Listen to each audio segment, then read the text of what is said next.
बिस्मिल्लाहिर्रहमानिर्रहीम। Plant systematics को अगर हम स्टडी करें, हमने मॉर्फोलॉजी ऑफ प्लांट्स देख रहे हैं कि ज़ाहरी शक्ल सूरत में प्लांट्स के क्या क्या हिस्से कैसे नज़र आते हैं। तो बहुत सारे मेडिसिनल प्लांट्स भी इसीलिए स्टडी किए जाते हैं, बहुत सारी मेडिसिन भी फ्लावर से एक्सट्रैक्ट की जाती हैं। फ्लावर ही इसका एसेंशियल पार्ट ऑफ प्लांट है फॉर इट्स रिप्रोडक्शन। मैच्योरिटी के बाद जो है फ्लावरिंग होती है, फ्लावरिंग से फिर सीड और न्यू प्लांट जनरेशन आती है पौधों की रिप्रोडक्शन के लिए। प्लांट में ये जो फ्लावर है इसका रिप्रोडक्टिव सेक्सुअल रिप्रोडक्शन का ऑर्गन है। तो अब हम देखते हैं बेसिक कैरेक्टर्स क्या नज़र आ सकते हैं हमें। सबसे पहले देखें कि एक फ्लावर जो है अगर वो सेसाइल नहीं है, वो एक छोटी डंडी के साथ लगा हुआ है, तो उस डंडी का नाम पेडिसल है। बाज़ औक़ात पेडिसल के साथ कुछ और छोटी ग्रीन लीफलेट्स हो सकती हैं, उनको ब्रैकेट कहते हैं। पेडिसल से ऊपर एक फूला हुआ हिस्सा होता है रिसेप्टिकल या थैलेमस। इस फूले हुए हिस्से पे फ्लावर के पार्ट्स लगते हैं। सबसे पहला जो घेरा आता है ग्रीन पत्तियों का, सेपल्स, इनको मजमूई तौर पे केलिक्स का नाम दिया जाता है। तो ये प्रोटेक्टिव ग्रीन फोटोसिंथेटिक पार्ट है, और जब ये बड की सूरत में फ्लावर बंद होता है कली या डोडी की सूरत में, तो ये जो है इसकी प्रोटेक्शन का काम कर रहे होते हैं। बाद वक़्त आप देखते हैं कि सेपल झड़ भी जाते हैं, जब मैच्योरिटी हो जाती है फ्लावर से फ्रूट बन जाता है, बाद वक़्त कायम रहते हैं। जैसे देखें आप ब्रिंजल जो है बैंगन में, उसके जो है सेपल साथ ही लगे होते हैं जबकि वो फ्रूट बन चुका होता है जो आप वेजिटेबल के तौर पे खाते हैं।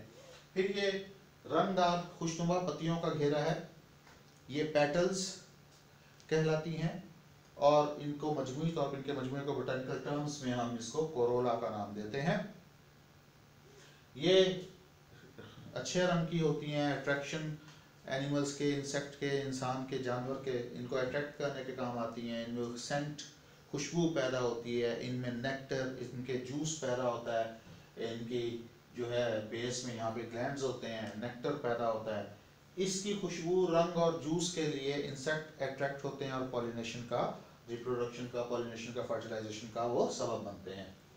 तो बेटा इसके बाद अमूमन पौधे का मेल पार्ट आता है जिसमें एक फिलामेंट है और एक एंथर है, मजमूई तौर पर स्टेमन कहलाता है। इस एंथर में जो है बार पार्टीशन चैम्बर्स, लॉक्यूल वगैरह बने होते हैं जिसके अंदर स्पोर, या आप कह सकते हैं कि ये जो है पोलन ग्रेन पैदा होता है, मियोसिस से हैप्लॉइड पोलन ग्रेन पैदा होते हैं। तो हैप्लॉइड से मेन पोलन ग्रेन जो पैदा होते हैं, हैप्लॉइड से ये एंड्रोशियम, मजमूई तौर पे मेल पार्ट जो है वो एंड्रोशियम कहलाता है, और जो है ये माइक्रोस्पोरोफिल, इसके लिए एक टर्म इस्तेमाल होती है कि ये भी मॉडिफाइड लीफ है। ये तो पूरा बेसिकली फ्लावर है ना, मॉडिफाइड शूट आप इसको समझ सकते हैं। ये सारे लीव्स हैं, फोटोसिंथेटिक लीव्स हैं जो मॉडिफाइड, हम कह देते हैं कि मॉडिफिकेशन के बाद ये स्ट्रक्चर इन्होंने अडॉप्ट किया है। तो इसके बाद जो है ये बीच में female part of the plant, androecium के बाद फीमेल पार्ट गाइनिशियम कहलाता है। ये एसेंशियल हैं दोनों, ये एसेंशियल, इनके बगैर रिप्रोडक्शन नहीं हो सकती। ये बाकियों को आप कह सकते हैं कि नॉन एसेंशियल पार्ट है, ये एसेंशियल पार्ट है। तो इसमें ऊपर स्टिग्मा है, स्टिग्मा के अपने कैरेक्टरिस्टिक्स हैं, पोलन, आने वाले पोलन को अट्रैक्ट करके उसे चिपका कर रखने के लिए।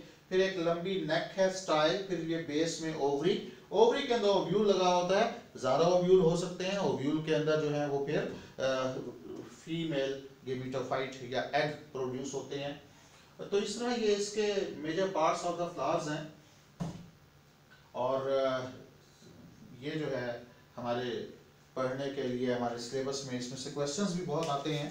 तो बेटा क्या क्वेश्चंस आ सकते हैं इसके अंदर, आपको रिसेप्टिकल का बता दिया, पेडिसल का बता दिया, ब्रैकेट का बता दिया है, माइक्रोस्पोरोफिल, हाँ ये जो फीमेल पार्ट है ये मेगास्पोरोफिल कहलाएगा।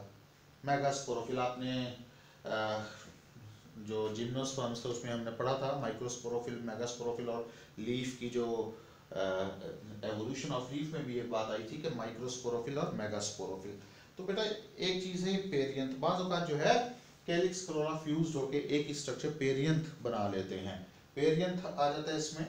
तो उम्मीद है कि आपको ये चीज़, आप इसको फॉलो करेंगे, आपको समझ आई होगी। जो भी क्वेश्चंस हो आप मुझसे पूछ सकते हैं। Thank you very much.